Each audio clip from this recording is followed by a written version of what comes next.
క్రీస్తునందు నాకు అత్యంత ప్రియులారా, మీకు శుభములు వందనములు తెలియజేస్తున్నాను. అనుదిన ధ్యానమునకు స్వాగతం. యెషయా గ్రంథం 9వ అధ్యాయం.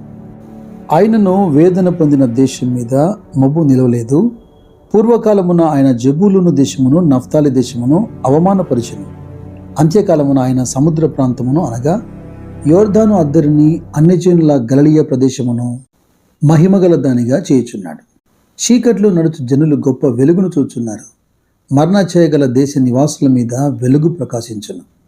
యోహాను చెరపట్టబడ్డాడని యేసు విని గలిలయకు తిరిగి వెళ్ళి నజరేతు విడిచి జబూలూను నఫ్తాలి అనే దేశములలో ఆ ప్రాంతములలో సముద్ర తీరమందలి కపెర్నహూములో కాపురముండి పరలోక రాజ్యం సమీపించి ఉన్నది, మారు మనసు పొందుడి అని ప్రకటిస్తున్నాడు.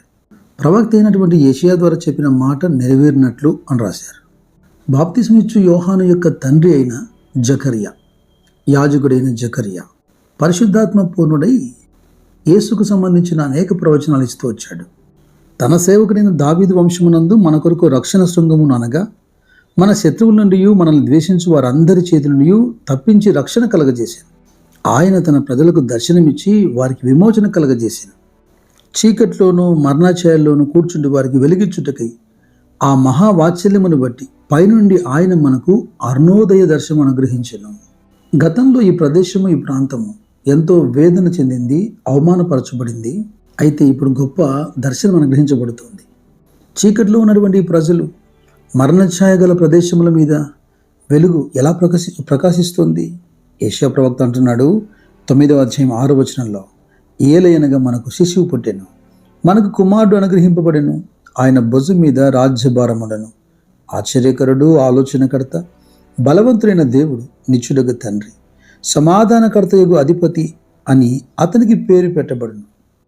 మనకు కుమారుడు అనుగ్రహింపబడ్డాడు. అవును, యోహాను సువార్తలో 3వ అధ్యాయం 16వ వచనం లేఖనం ఇలాగంటుంది, దేవుడు లోకమును ఎంతో ప్రేమించెను, కాగా ఆయన తన అద్వితీయ కుమారునిగా పుట్టిన వాని యందు విశ్వాసముంచు ప్రతి వాడును నశింపక నిత్యజీవం పొందినట్లు ఆయనను అనుగ్రహించెను. ఇదే కదా దేవుడు మన పట్ల వెల్లడిపరిచినటువంటి ప్రేమ. అపోస్తలుడైన పౌలు రోమీయులతో మాట్లాడుతున్నప్పుడు ఏమన్నాడు? మనం ఇంకనూ పాపంలో ఉండగానే క్రీస్తు మన కొరకు మరణించాడు. దీని ద్వారా తండ్రి తన ప్రేమను మన పట్ల వెల్లడిపరుస్తున్నాడని. అయితే రెండో మాట, ఆయన భుజముల మీద రాజ్యభారం ఉందట.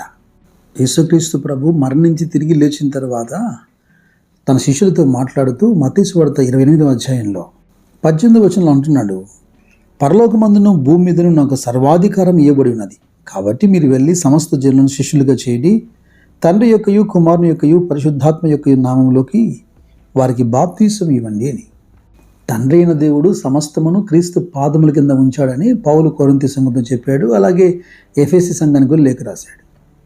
అయితే ప్రవక్తని యెషయా చెబుతున్నటువంటి ఈ ప్రవచనంలో 6వ వచనంలో ఆ శిశువు యొక్క పేర్లు కొన్ని ప్రస్తావిస్తున్నాడు. ఆశ్చర్యకరుడు, ఆలోచనకర్త, బలవంతుడైన దేవుడు. That means mighty God. చాలామంది యేసుక్రీస్తు దేవుడని బైబిల్లో ఉందా? కుమారుడని కదా ఉంది. ఆయన కూడా తండ్రిని దేవా అని పిలిచాడు కదా. క్రైస్తవేతరులు అడిగితే పాపం తెలియదు అనుకోవాలి. క్రైస్తవుల్లో కొన్ని గుంపులు కూడా మొదలయ్యాయి. ఇదిగో ఉభయులకు నేను ఒక సమాధానం ఇస్తున్నాను. తీతు పత్రికలకి రండి.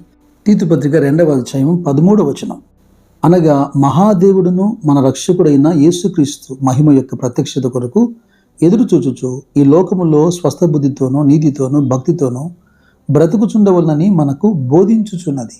ఎవరైనా? మహాదేవుడును మన రక్షకుడైన యేసుక్రీస్తు. ఇదిగో ఆయనే మన పాపములకు సమాధానకరమై ఉన్నాడు. ఆయనకు సమాధాన అధిపతి అని కూడా పేరు పెట్టబడింది కదా.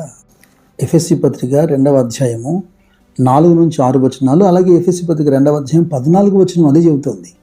ఆయన మన సమాధానమై ఉండి మీకును మాకును ఉండిన ద్వేషమును అనగా విధిరూపకమైన ఆజ్ఞగల ధర్మశాస్త్రమును తన శరీరమందు కొట్టివేయట చేత మధ్య గోడను పడగొట్టి మన ఉభయులను ఏకం చేసెను అని. ఈ అధ్యాయంలోనే యూదులతో అన్యులను ఏకం చేయటం, అంతకు మించి తండ్రి అయిన దేవునితో సమాధానపరచడం మనం చూస్తాం. ప్రవక్త అంటున్నాడు, మనకు కుమారుడు అనుగ్రహించబడ్డాడు, ఇదిగో శిశువు పుట్టాడని. ఆ దేశంలో కొందరు గొర్రెల కాపరులు పొలములో ఉండి రాత్రి వేళ తమ మందను కాచుకొనుచుండగా ప్రభు యొక్క దూత వారి ఎద్దుకు దిగి వచ్చింది.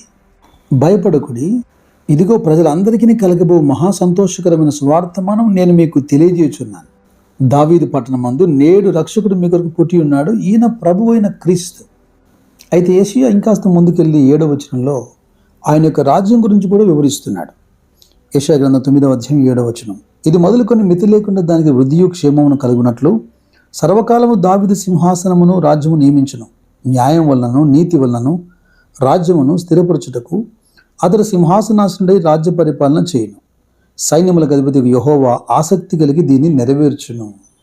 కొత్త విషయాలు ఏమి చెప్పబడట్లేదు. ప్రవక్తలు ఏం ప్రవచించారో కొత్త నిబంధన కాలంలో అదే మాటలు తిరిగి మనం చూడగలుగుతాం.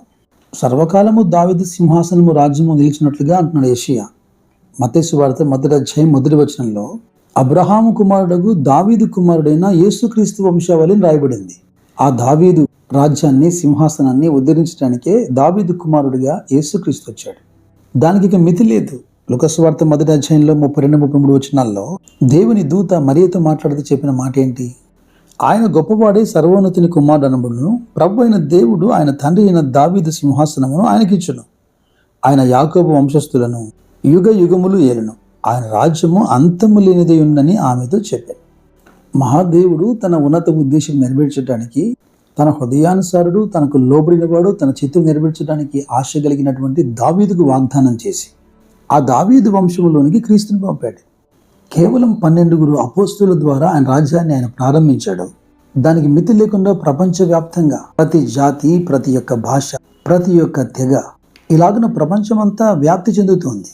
ఆయన రాజ్యాన్ని అంతమొందించాలని ఆ రోజు ఫరో మొదలుకొని క్రీస్తు కాలం నాటి హేరోదు వరకు, ఇదిగో నేడు కూడా ఎందరో ప్రయత్నం చేస్తూనే ఉన్నారు. అయితే ఆయన రాజ్యం నిత్య రాజ్యం, అది శాశ్వత రాజ్యం. పేతురు భక్తుడు అంటున్నాడు తన 2వ పత్రిక 1వ అధ్యాయం 11వ వచనంలో, మీరిటి క్రియలు చేయువారైతే ఎల్లప్పుడూ త్రొట్టిల్లరు. అలాగను మన ప్రభువును రక్షకుడైన యేసుక్రీస్తు యొక్క నిత్య రాజ్యములో ప్రవేశం మీకు సమృద్ధిగా అనుగ్రహింపబడును. దానియేలు గ్రంథం 2వ అధ్యాయం 44వ వచనం ప్రకారం అన్ని రాజ్యములు తొలగించబడి ఆయన రాజ్యం మాత్రమే స్థిరపరచబడుతుంది. ఆ నిత్య రాజ్యంలో దేవుడు మీకు సమృద్ధి ప్రవేశం దయచేయను గాక. ఆయన రాకడకు క్రీస్తు కృప మిమ్మల్ని సిద్ధపరచును గాక. God bless you.